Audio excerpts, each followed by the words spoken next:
আপনি কি জানেন, কৃত্রিম বুদ্ধিমত্তা বা এআই এখন শুধু মানুষের সাহায্যকারী নয়, বরং এটি একদিন আমাদের সবচেয়ে বড় শত্রু হয়ে উঠতে পারে।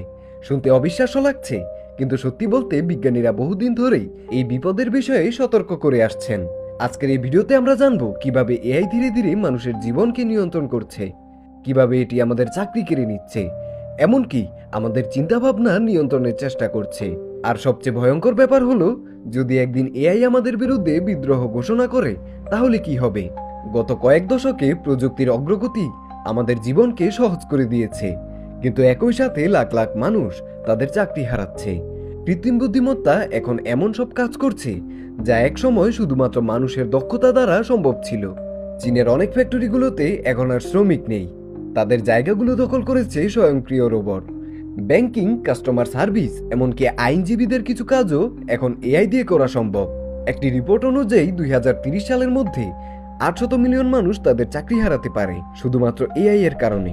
ফেসবুক এবং গুগলের মতো কোম্পানিগুলো নিউরোলিঙ্ক টেকনোলজি ব্যবহার করে মানুষের মস্তিষ্ককে এআই এর সাথে সংযুক্ত করার চেষ্টা করছে।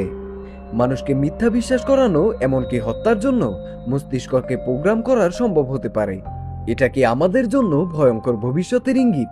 চ্যাটজিপিটি বা গুগল বার্ডের মতো এআই যদি স্বাধীনভাবে কাজ করা শুরু করে, তাহলে মানব সভ্যতা হুমকির মুখে পড়বে। ডিপমাইন্ড এআই একবার নিজে নিজেই নতুন ভাষা শিখে ফেলেছিল, যা বিজ্ঞানীরা বুঝতেই পারেনি।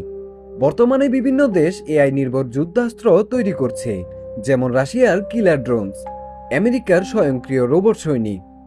সবচেয়ে ভয়ঙ্কর বিষয় হলো, এআই যখন যুদ্ধাস্ত্র নিয়ন্ত্রণ করতে শুরু করবে, তখন এটি কাকে বন্ধু আর কাকে শত্রু ভাববে। যদি এআই ভুল সিদ্ধান্ত নেয়, যদি কেউ এআই হ্যাক করে বিশাল যুদ্ধ বাঁধিয়ে দেয়, যুদ্ধ যদি এআই এর হাতে চলে যায়, তাহলে মানব সভ্যতা কতদিন টিকে থাকতে পারবে? তাহলে কৃত্রিম বুদ্ধিমত্তা কি সত্যি মানবজাতির জন্য হুমকি, নাকি এটি আমাদের উন্নতির চাবিকাঠি? এআই নিয়ন্ত্রণের জন্য করা আইন থাকা দরকার, নয়তো ভবিষ্যতে বড় বিপদ আসতে পারে। আপনার মতামত কি? এআই আমাদের বন্ধু নাকি শত্রু? কমেন্ট করে জানান এবং ভিডিওটি শেয়ার করুন, যাতে সবাই সচেতন হতে পারে।